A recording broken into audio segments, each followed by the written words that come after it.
সোমবার কালী পুজো শক্তির আরাধনার প্রস্তুতিতে সরগরম দক্ষিণ দিনাজপুর জেলার বুনিয়াদপুর পৌরসভার সরাইহাট এলাকা।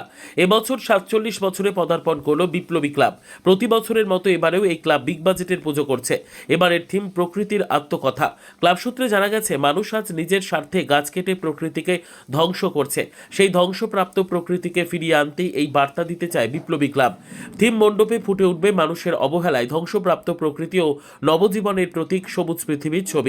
ক্লাবের সভাপতি জানান, আমরা শুধু পুজো করি না, সমাজের প্রতি আমাদের দায়বদ্ধতা রয়েছে। তাই প্রতি বছর বস্ত্র বিতরণ, পুস্তক বিতরণ ও বিভিন্ন সাংস্কৃতিক অনুষ্ঠানও করে থাকি। এবছরেও সেই ধারাই বজায় থাকছে। প্রকৃতির বার্তা নিয়ে এ বছরেও আলোচনায় বুনিয়াদপুরের বিপ্লবী ক্লাব।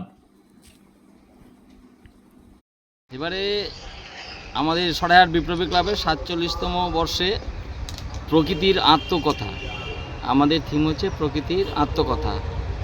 প্রকৃতি যেভাবে ধ্বংস হয়ে যাচ্ছে তার উপরে ভিত্তি করে আমাদের এই থিম। তো হঠাৎ কেন প্রকৃতির উপরে আপনারা জোর দিলেন কেন? আসলে সব জায়গায় বৃষ্টি বাদলে অনেক কিছু ধ্বংস হয়ে যাচ্ছে, প্রকৃতির ভারসাম্য বজায় রাখতে পারছে না।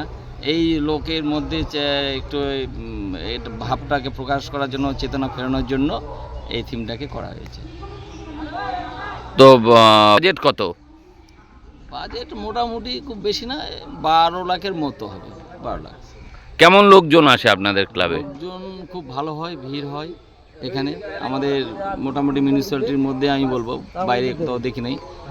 তাতে এই আমাদের সরাইহাট বিপ্লবী ক্লাবের একটা সকলের মনে সাড়া পড়ে যায়। কালী পুজো আসলে ২ লাখ এবার হবেই। এই পুজো উপলক্ষে কি কোনো সাংস্কৃতিক অনুষ্ঠান হয়? সাংস্কৃতিক অনুষ্ঠান আছে, বস্ত্র বিতরণী আছে, দুস্থ ছাত্রছাত্রীদের মধ্যে কিছু বই পুস্তক এবং নগদ অর্থও আমরা দিয়ে থাকি প্রতিবার। এবারও সেই ওই প্রোগ্রামগুলো থাকবে। ব্যুরো রিপোর্ট, উত্তর বাংলা সংবাদ।